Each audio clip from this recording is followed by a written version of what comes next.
Welcome into the Common Dad Podcast, Season 3. Thank you so much for listening. I am unfortunately your host yet again, Justin, and I am, of course, joined by my ever so slightly impaired co-host, Andrew. I take offense to that. Well, are you hammered? Nope. Is that why? Oh, okay. I didn't know which way you were taking the offense to. Yeah. Well, I need advice, which 42. Which shouldn't come as a shock to anybody that knows me at all, or especially you. You're probably wrong. Oh, I will be wrong for sure, no matter what. So we're in the process. I shouldn't even say that. We're not in the process of buying the house. We're in the process of attempting to buy a house, which I don't know what's more painstaking. But so we are trying to make a decision on if we should buy like a newer house that maybe isn't built with the same kind of quality, but we're pretty sure there's like no lead paint and no asbestos and, things like that. Or, because there's never any middle ground, should we buy a 102-year-old like Victorian style house? Which I feel like could be awesome, but then also could be a dead body somewhere in the walls. Could be. Yeah. I mean, I think that ultimately boils down to kind of an either or question. Obviously, you have presented two choices. Sure. How much of the work are you willing to do versus how much are you willing to pay for? Yeah. I know that when we buy the house, you talked about this a couple episodes ago where like we're going to be doing the work. I don't have the money to just be paying people to come fix things. So like it will be a figure it out sort of thing. The only thing I would say is the older you go, the bigger the projects will likely become. Yeah. If you get something a little bit newer, maybe you don't have to replace the kitchen. Maybe you don't have to replace the flooring or the bathrooms. You're not going to be ripping out a bathtub and retiling a bathroom. Yeah. If you go older, you might end up doing that. But regardless of which option, you're going to end up doing some projects. There will be work. That is true. Right. The older house is going to have bigger projects tied to it. So if you're okay tackling projects, and honestly speaking, a lot of those projects, even the bigger ones, are not as bad as you would think they are. They're really not. I mean, especially, like IKEA even nowadays makes entire kitchens, and you can rip your kitchen out, spend a day with demo, and you can have a dumpster at the front of your house, and then you install a new kitchen from IKEA out of the box. And it's going to be a lot of work. But it's not as bad as you would think. There's going to be bigger projects. We're going to be closer to my dad too, who is like Tim the Two-Man Taylor reincarnated. Yeah, I'd go older project house, because he'll help you with all of that.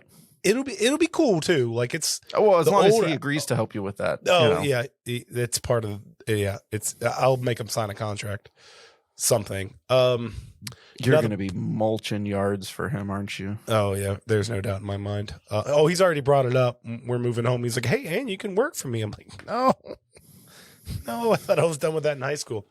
So my second problem with the older house is every time we look at an older house, my wife immediately will go binge watch an entire season of the Chip and Joanna Gaines. Yeah. And she gets all these, don't get me wrong, wonderful, beautiful ideas. She watched an episode where they bought a castle and redid it. And she's like, let's just do this. I'm like, sure, let's just do that. No problem. If we she needs to check out a YouTube channel called Mr. Build It. Okay, it's Mr. Build It. I'll bring it up. What is it? If it's something that benefits me. It's a guy that it's a husband Mr. and wife combo, and she designs things and he builds things and does like the labor side of it. It's a YouTube channel. Pretty good. I'd recommend it. But he does a very good job of breaking down the how of doing the project. It's probably a little more reasonable too, I would imagine. You could like as far as like some of these projects are pretty big that he does. Yeah, I mean, he does some pretty big as projects. Far as like relocating bathrooms, and he talks about the plumbing and all. Oh yeah, it's a good channel, but it's a great one because she comes up with the idea and then he shows how to execute that idea. Okay, and so it's cool because it will show you then how to do it. Okay, it's like almost to a step by step. All right, which makes it more feasible because it's not just like a before and after of look what we did, but you see the step process. I want anybody who knows somebody, or if you're a listener and you've like purchased one of these old houses, let me know how it's going. I went to Reddit as I do for most of my advice because I don't have the money to pay for a therapist.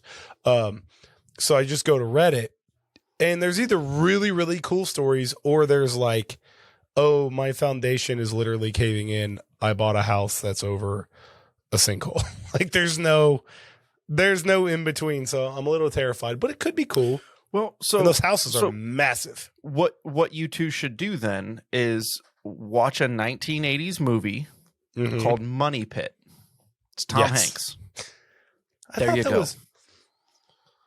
I thought that wasn't there one with Chevy Chase where they bought of course there's always one with Chevy Chase in the 80s, but wasn't there one with Chevy Chase where they bought like a house and it was a disaster? I don't know. His Funny house Farm.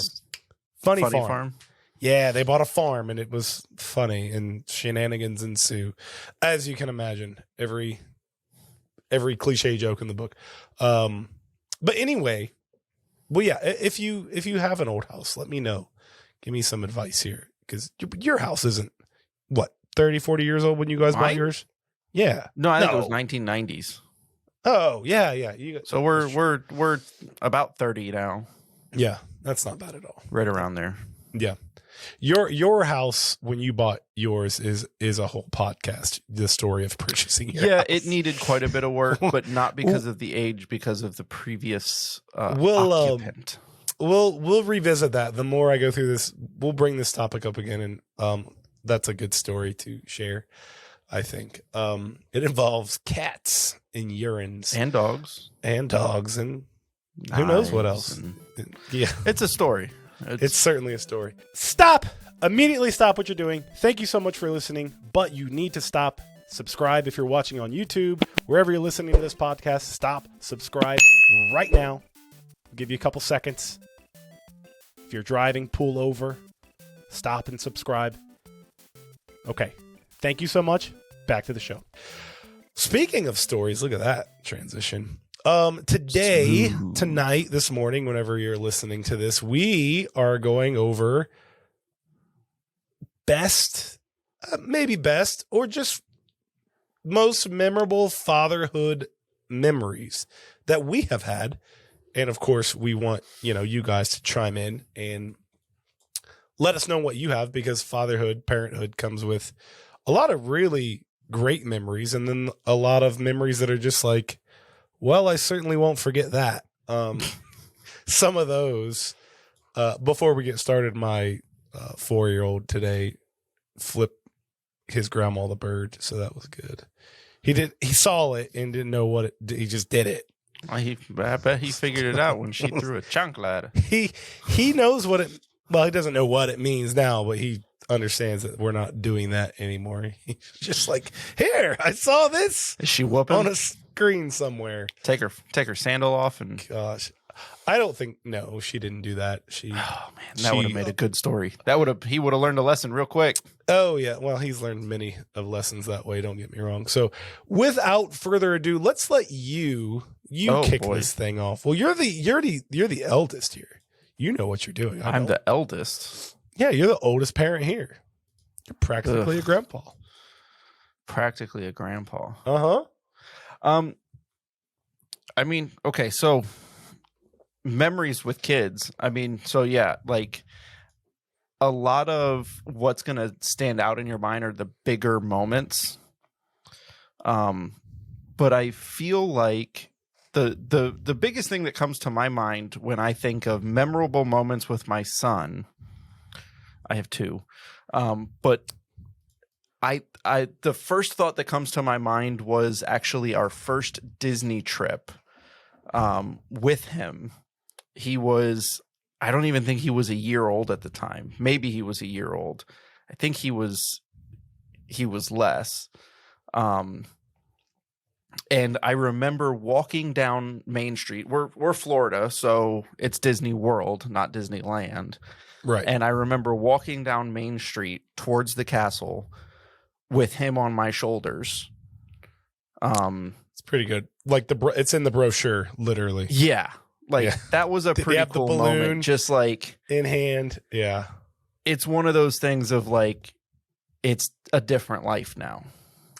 You know, like I care more now, like, because we have done Disney over and over and over and over again. My wife and I, we were big Disney fans in our high school years and college years. We went all the time. We had the annual passes. We knew the in and outs of how to navigate Disney, what order to do things in, and what times were busy times and here and there. And you guys knew we more knew than the back routes of members. how to get from point A to point B the fastest, the secret exits, and we knew our way around that place because we had been there so many times. And then I remember going there and all of a sudden none of that mattered anymore. It was all about him and him seeing this entire world.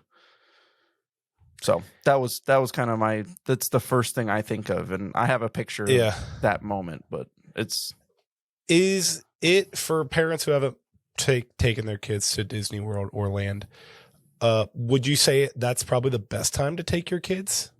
Or maybe not when the they're best, younger? Maybe not the best, but very underrated because they're not walking. So you just like, they're not running away or they're, you know what I mean? They're easier to handle at that age. I think there's an advantage to doing it when they're younger. I mean, I think he was either a year or younger. And there's certainly advantage because at some point they pass out and as you become a dad, you get really tired. Yeah. I'm not the same as I was when I was in high school running around all day walking, you know, I don't know. I used to use like a pedometer thing or the Fitbit, the watch. I don't know. Something. I remember. And it was, I mean, you do so many miles when you're at Disney. It's a lot of steps, man. And so getting a little older and then having kids and all of a sudden they're taking a nap and it's like, oh, well, let's go sit down for a little bit and we'll get a drink and we'll just sit here and we'll people watch. And you kind of enjoy Disney a little more when there's because you can't do the rides. So you more visual. Yeah. And, and you drink a lot. Well, yeah, of course. At least I did. Of course. I think we'll see a theme here, but I think that moment you're like when our childhoods like start to collide with theirs, like nostalgia is just like dumping in. Like that's a good. I also have I have a Disney one as well. I'll just piggyback off that. So wow, ours was when my English is great. Ours occurred on my oldest's.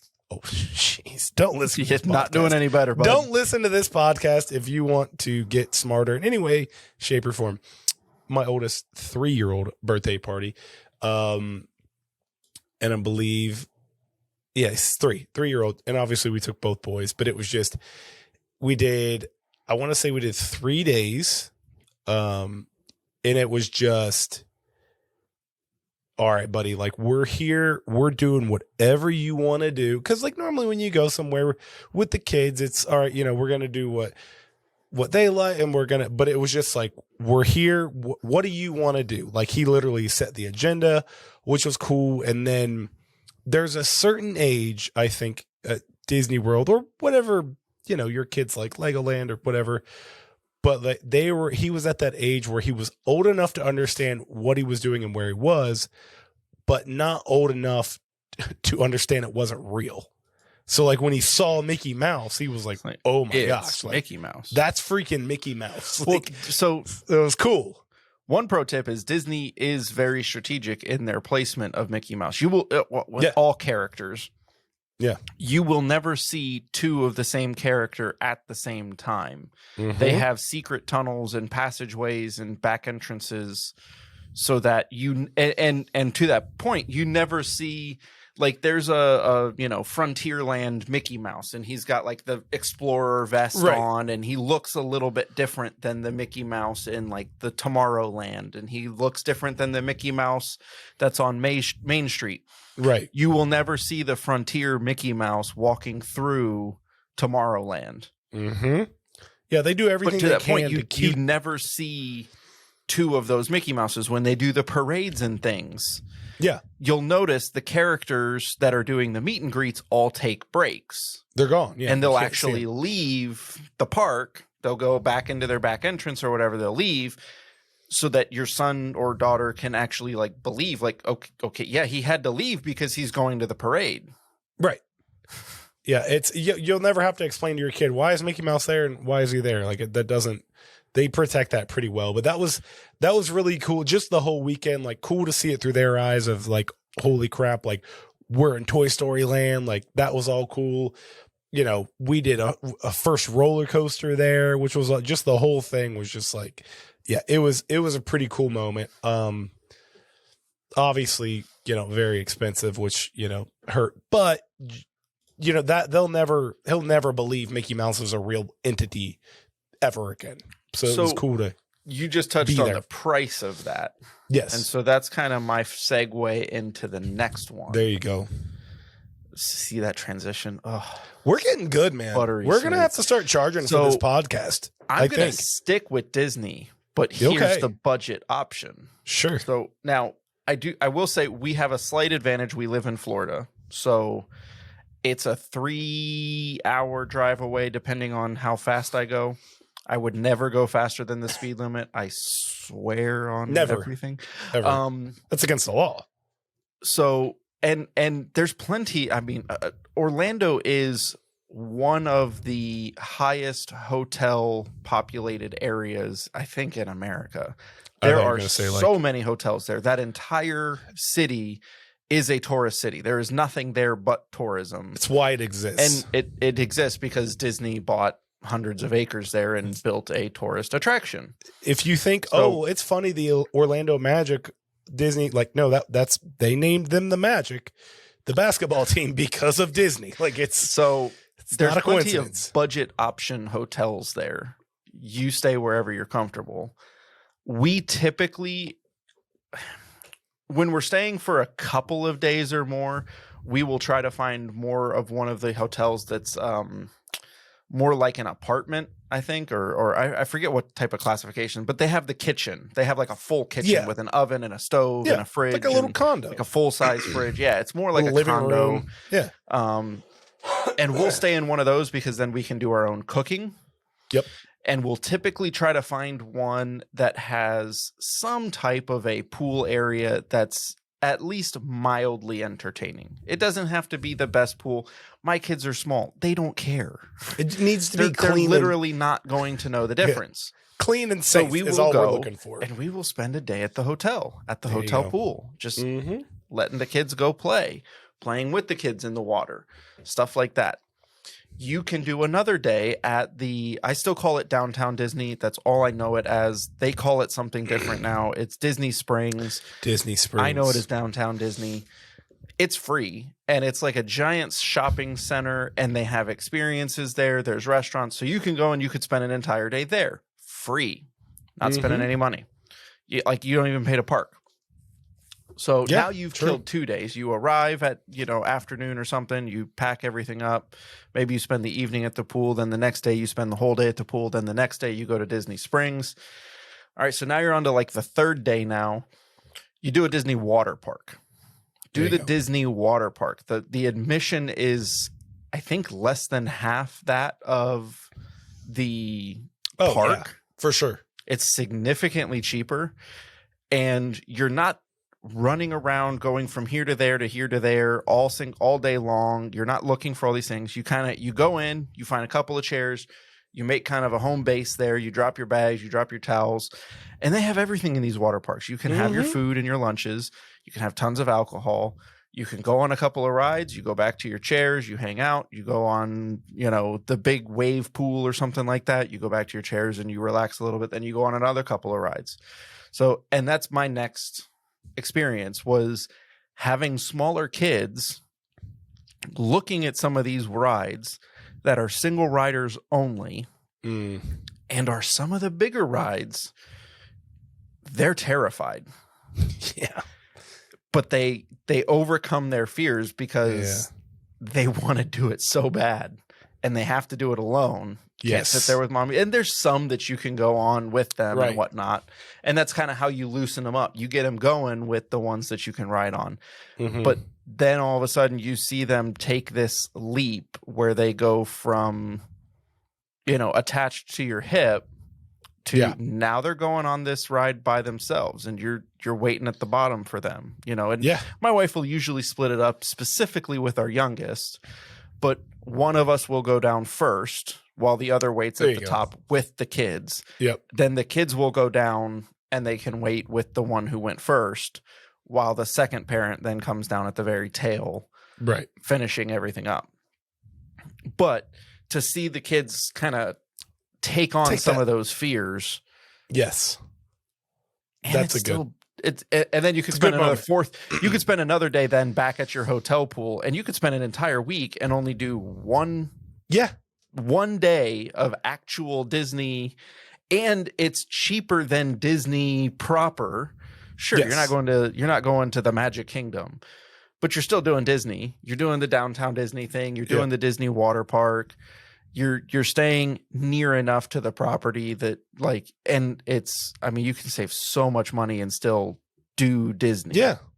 It's really cool to see them I remember the feeling as a kid where you're scared, and finally you just do it, and then not only did you do it, but now you love it.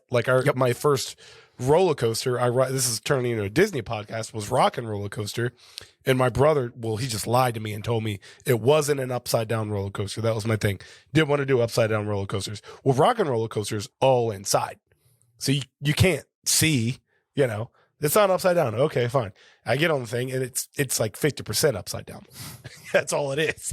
I get out and I start cursing my brother, and then he's like, "Yeah, but how was it?" And I'm like, well, I've loved really roller coasters ever since that moment. But it's really cool to see your kid unlock that. They get over the fear, and then they're like, "Yeah, that was awesome." That's a cool. Yep. And it's like you said, it's without you. You were there, but you weren't. They weren't on your lap. They did it. They did it themselves. Yes, that's a good one. I've got. Let's see. All the rest of mine are 100% free. So I've got that's good. I think I talked about this one a couple episodes ago, but this was the first round of the NFL playoffs. The Jaguars, I think, were playing the Tennessee Titans. I don't know. Didn't care for either of those teams, but the game was on, and it was on a Saturday night, and I just had it on. It was it was a second or fourth game that. So it was late, and it was about halftime, start of the third quarter. It was probably 10, almost 10:30. It was the game was late because it had to wait on all the other games to be done. And Elijah, my oldest, woke up, and he was like, I don't remember why he woke up, but he woke up, and he was like, "What are you doing?" And I was like, "Watching a football game." And he looked at it, and he was like, "Oh, can I watch?" And I was like, peek in the room, mom's asleep. Yeah, man, grab a seat. You want some popcorn? And he was like, it wasn't because I've done it before where I've been watching a game and I'm like, I don't want to put you back to bed. Face away from the TV, go to sleep. This was yeah, let's watch. And so he sat up with me till almost midnight, and we watched, and he was asking all these questions about who's that player, and asking questions about the rules, and he was really into it. I got this, 6-year-old that's wired at midnight now. But it was out of something about kind of breaking the rules that you shouldn't be doing. You're doing it with dad. And it was the first time I really saw him like actually care. Like he liked something that you liked. Yeah, so he was watching the football game and like legitimately into it. And like, you know, I was explaining to him what was going on. The game came down to a field goal. And I was like, hey, if they make it, it's 3 points and they win the game. And if they lose, you know, and when you're a kid, you pick a team, you know, and he was rooting for the Jaguars. And the Jaguars kicked a field goal at the end and won. And he was like, yeah, like he was free. He had no idea who he was rooting for or anything like that. But that was a pretty cool moment. And then the next day was a nightmare because he was tired and cranky, but it was worth it for sure. Cranky the whole day. Yeah, but it was good. Mom's probably asking, why is he so cranky today? She was less than pleased, but it was fine. I was like, look, it was good. It was good. It was fine. Did you own up to it, or did she ask? Oh, I told her. I was glowing. I was proud of myself. It's like, guess what we did last night? Stayed up till midnight watching football. And when I said it, when the words came out of my mouth, I immediately wanted them back. Oh, like, no. What did I do? No, she thought it was cool too. So yeah, that was a good one for me for sure. So my next one kind of goes back into vacations still. I don't know. Again, bigger vacations moments are good. Memorable moments. I don't know. For any of you living under a rock, Justin and I are cousins. Mm-hmm. So seeing my kids have the opportunity to become friends with their cousins, it's just kind of a memorable moment for me because I remember some of those moments with my cousin. Mm-hmm. And so we do a family vacation for the last several years now. We'll see how long it lasts, where we join my cousin's family for about a week-long beach trip. Mm-hmm. Yes, I live in Fort Lauderdale, about 3 or 4 miles from the beach, and we drive over 10 hours. Yes, to go to North Carolina, to the muddy shores of North Carolina, to go to the beach with my cousin's family. Blue water be damned. Takes us over 10 hours to get to the beach. I live 3 miles from a better beach. Yeah. Yeah, for sure. But the cool thing is we actually get to live for a week on the beach. Mm-hmm. Literally on the sand. You're on the beach. It's front row. You've got a little boardwalk thing that goes out onto the beach. And so for a week we go out there. But seeing the cousins interact, play with, and build relationships with each other, that now being older myself, it's just good. I believe, or at least hope, that those relationships will be lifelong.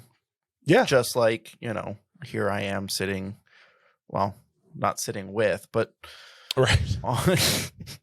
sitting with my cousin. It's really cool because, yeah, like you said, like everybody's got, most people have cousins. But the friendship, that not a lot of people are genuine friends with their cousins. It's pretty rare. And yeah, it's cool to see that. I don't know what that's like. Yeah.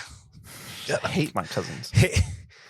You and I listen, when we were little, we would throw the most vile words we could at each other, sentences. And I remember all the time when we would get in fights, our jugular shot was, well, you're not even my real cousin. Because we're not by blood. It's by marriage.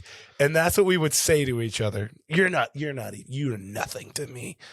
You're not even blood. I don't remember that at all, but it sounds like Oh, I remember it, man. We would yell, and then like an hour later, like, hey, you want to go? Yeah, whatever. It's fine. It's what it is. Yeah, that is always special. And what's cool about that is it's annually. It's once a year. Every year, it's building some of those friendships that are going to last. Yeah, forever. Definitely. Yes, absolutely. So I have another one that is annually. My God, the transition. Can't talk. I was going to say the transition was smooth, and then muck mouth over here.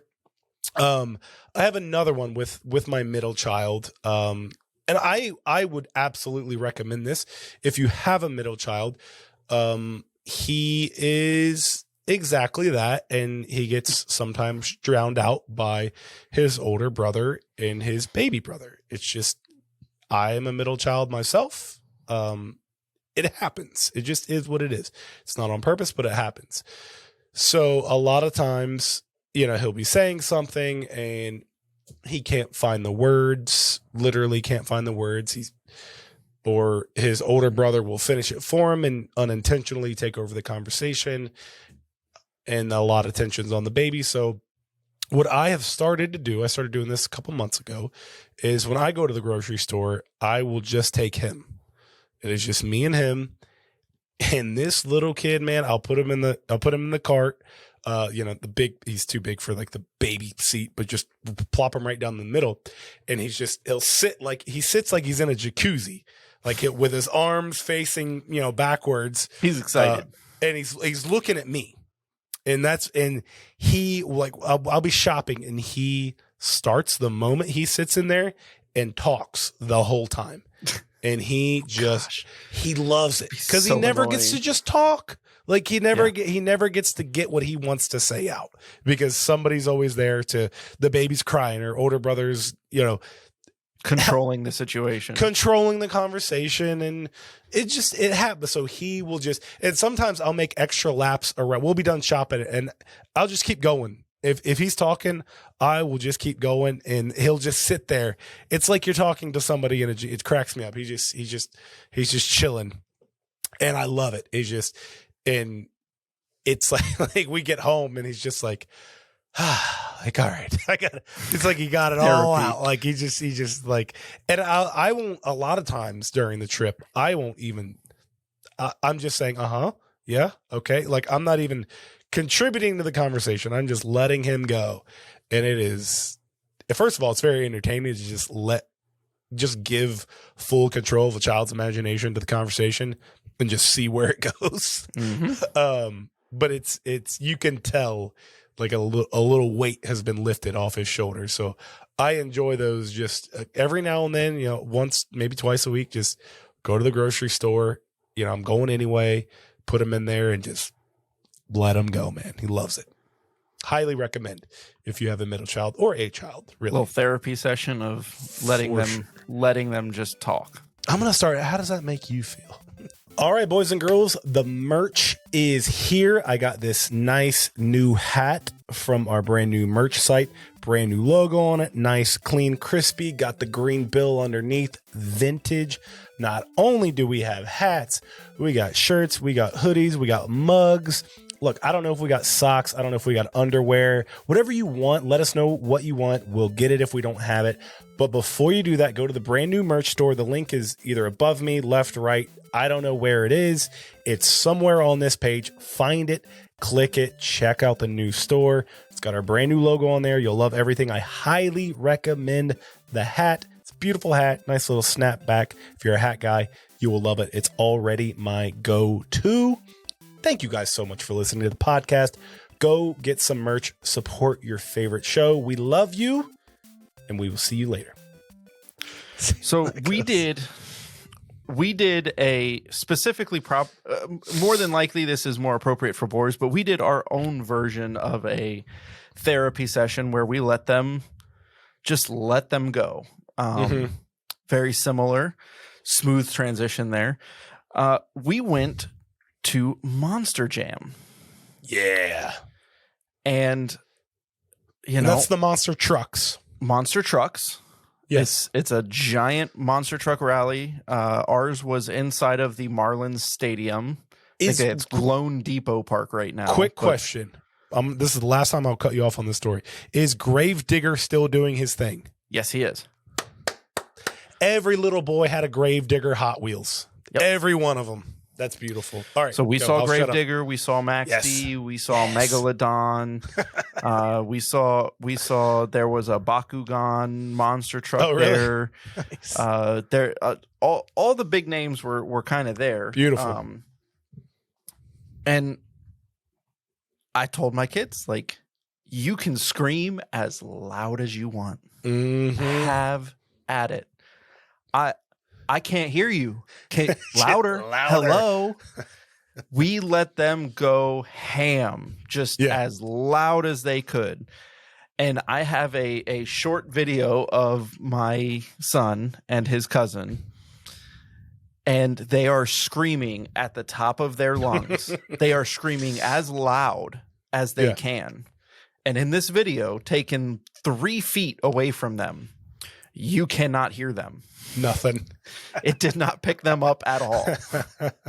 All you hear is the roar of the engine. And I think it was they were cheering on Megalodon. They both were rooting for Megalodon. And if I remember correctly, Megalodon won the night, came home with the W for the event. How do you win? So it's actually really interesting. They do a series of 3 events. They do a freestyle, they do a race. Okay. So they actually do a race where they start at one end and they race all the way down, around, and then back. And it's a race. And they have, I mean, the whole thing is timed and it's close, and these things are hauling. Yeah. And when they really get on the gas, oh my goodness, these things are loud. Like we bought seats in an upper level thinking, okay, it'll be a little quieter. It'll probably be better for the kids. Nope. Wrong. Is Marlins Stadium, is that a dome? It is an indoor park. Oh, jeez. These things are is just ungodly loud. Bouncing off the walls. And we brought them earplugs thinking we won't have to use these, but it's better to have them. And sure enough, they sold them there, Monster Jam, earmuffs for, I don't even want to know how much. $39.99. Thankfully, we didn't have to buy them because we brought our own. Yeah. It was so loud in that place. So yeah, they do a race, and it's a tournament style single elimination race. First place gets, I think it was like 12 points, second place 10 points, all the way down the bracket. I think it was 6 trucks. If I remember correctly, I think it was 6. It might have been, no, it was more than that. It was 10 trucks. Single elimination tournament. And then the second event was a skill challenge. And they had an app, or not even an app, a website that you could go to on your phone, and the audience then rated the performance of how they would do these skills. Oh, nice. So they showed a skill on the Jumbotron. They showed like what they were doing. They were doing like for ours, it was this, they were trying to do a stoppie, which is where they accelerate forwards and they bounce their rear wheels off of like a little ramp or whatever. Right. And then they hit the brakes and they go up on their front wheels, and then they try to hold that. And they don't even just try to hold it there. They try to drive forward on the front wheels while holding the balance. Like a handstand in a monster truck. Well, like walking on your hands. Right. Because they're trying to actually drive forward without losing it. Without going backwards. That's funny. And then the audience goes in and rates everybody, and first place gets 12 points, second place 10 points, so on and so forth. And then the third event was a freestyle where you're rated on doing tricks, you're rated on hitting every one of the obstacles, you're rated on how high you can jump, et cetera, et cetera, et cetera. And then at the very end, there's a winner. And it's actually, I mean, it's a whole season long. Mm-hmm. So there's a winner of the night, similar to in football. You have a winner for that night, but they are actually keeping track of everybody's scores, and there will be a Monster Jam final at the end of the year where they will crown the king Monster Jam for the year. Nice. But yes, seeing my son literally scream as loud and as hard as he is full in this.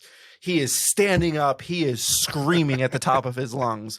My phone is a mere 2 or 3 feet from him, and you can't hear him at all. And sure enough, like, they're cheering for the guy who wins, and they just go nuts. They're going bonkers. Yep. That was a pretty cool moment. It is fun when they just get a chance to completely let loose. Let loose. All right, man. Go ahead. You're never allowed to do it. Do it. And scream as loud as you want. Go for it. I've got one more to share, but if you, first of all, get a number in your head about how much you think monster truck drivers make, and then Google it, and you'll be disappointed. It's not what you think it is. Oh no, it's I would bet it's a cost. Yeah. They do it because they love it and it's fun. Yeah, it's a hobby. They don't do it to make the money. No, probably not. But it is. I think I looked it up. a couple years ago. It was like 30 grand a year. Yeah, I mean, the final competition, it's interesting because the final competition was really, it seemed as though it was just a competition to break your truck. Yeah. It doesn't seem cost effective. So like through some of the earlier events, some of the trucks wrecked. They would flip, they would do the stoppie, but then they would roll over forwards, or they would try to do something, and didn't work. One of them on the race on the very beginning, like they hit a corner the wrong way and they rolled over, and that turned like they have these big tractors out there, to tow these trucks off the field when they don't work anymore, right? Because these things are, I think they said it in one of the announcements, they're like 11 or 12,000 pounds. Jeez. They're massive things, and they're launching these trucks 30, 40 feet into the air, and they just come slamming down into the ground. Everything's breaking. And they went to an outdoor camera, so like when they break down, they drag them off the field and out one of the tunnels to this area just outside the stadium. Every one of the mechanics from every one of the teams was working on the truck to change the planetary, which is kind of like the wheel hub axle to a degree. They had basically blown a planetary, and every one of the mechanics was trying to get this truck. It didn't matter if you were Gravedigger's mechanic. Every one of the mechanics was working on this truck to get it back in the competition. That's crazy. So, yeah, it's a competition, but I think they're all in it for we're launching monster trucks across the stadium. Like it's like it doesn't matter who wins at the end. Every one of those team members was NASCAR. In it to win. Was in it for the show. They were there for the show, not to win it, not to make money. It was all about getting that truck back in the show. It didn't matter that it was the competition. It was, we got to get this truck back in the show.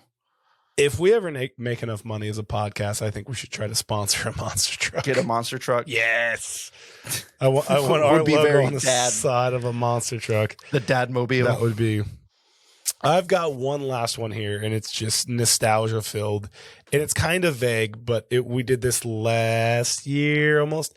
We went and bought the Nintendo Switch. The video game. But the purchasing of the first video game console, it was like a coronation. Was it like a Christmas gift? They opened it on Christmas? No, it's funny. It was very spur of the moment because they were watching me play Rocket League, actually.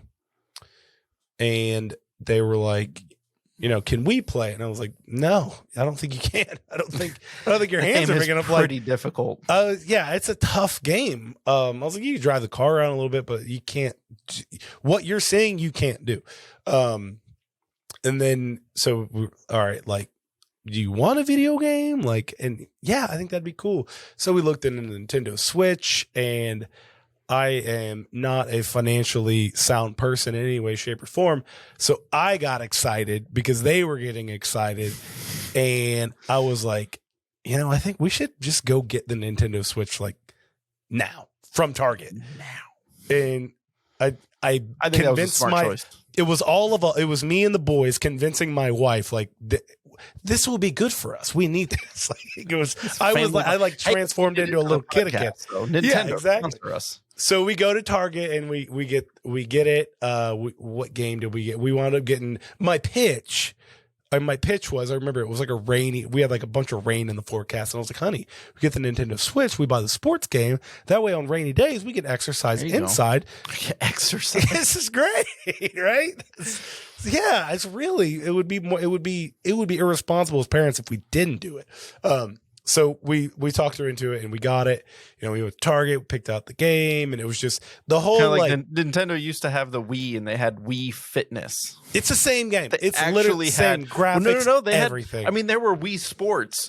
But there they was had Wii Fitness. You're right. I remember there was a Wii Fitness that basically had a scale that was like a balance board. Yeah. And I remember my in-law family had it. Yep. It was a Wii Fitness. I remember. And it would tell you how fat you were. Yes. And what you were supposed to do to no longer be fat. Did it make your character fatter too? Like when you weighed in, it like would blow up your little... It would modify your character and make your character fat. And That's then tell you that you need to do these games in order to lose weight. Imagine just Nintendo. walking. Boy, that's brutal. So yeah, that was a cool experience. Just like going through that with him, like getting the game and the excitement coming home. And now you have games that they're not allowed to play, I bet. Oh yeah, for sure. Well, we recently reintroduced Zelda into. So I think I told this story. They're coming out with a new one soon. They are. Yeah, we fired Zelda up again. We're trying to get we need to get all those shrines. I want to get them done before the new one comes out. I think we're getting close. But yeah, we got Zelda as like our second game, and immediately I realized this is not for them. That this is far too advanced.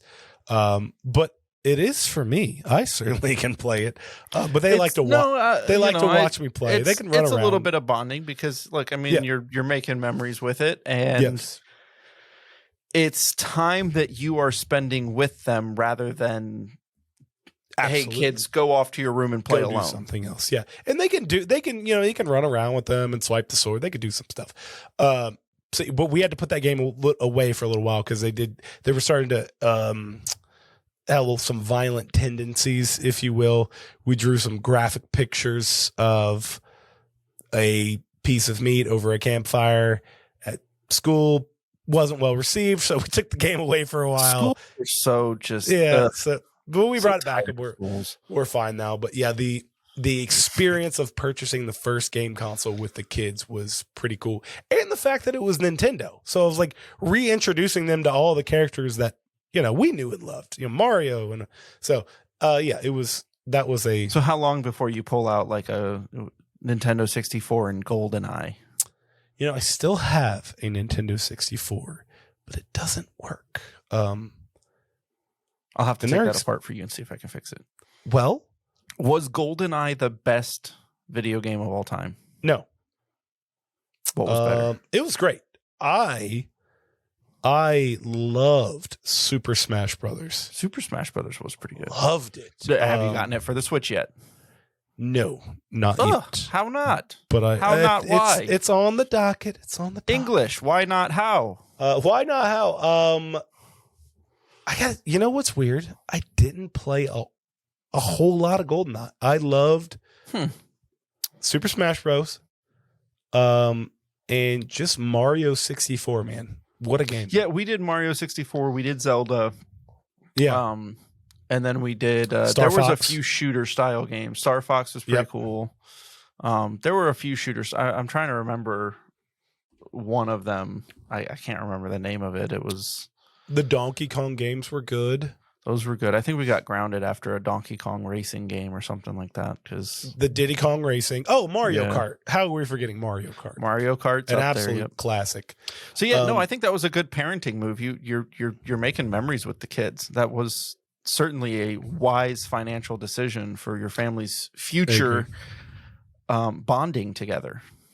We're investing into our child. Exactly. And anyone that says otherwise can leave. Absolutely. Unsubscribe. Yep. Unsubscribe. We don't want to get anywhere near this. But you like the video and then you can unsubscribe. Yeah. Do that first. So, all right. Well, that is going. This was fun. I liked this. I like taking a little trip down nostalgia lane with the kiddos for sure. So let us know what are some of your favorite memories, and then also what's the best video game of all time. I think is a fun one.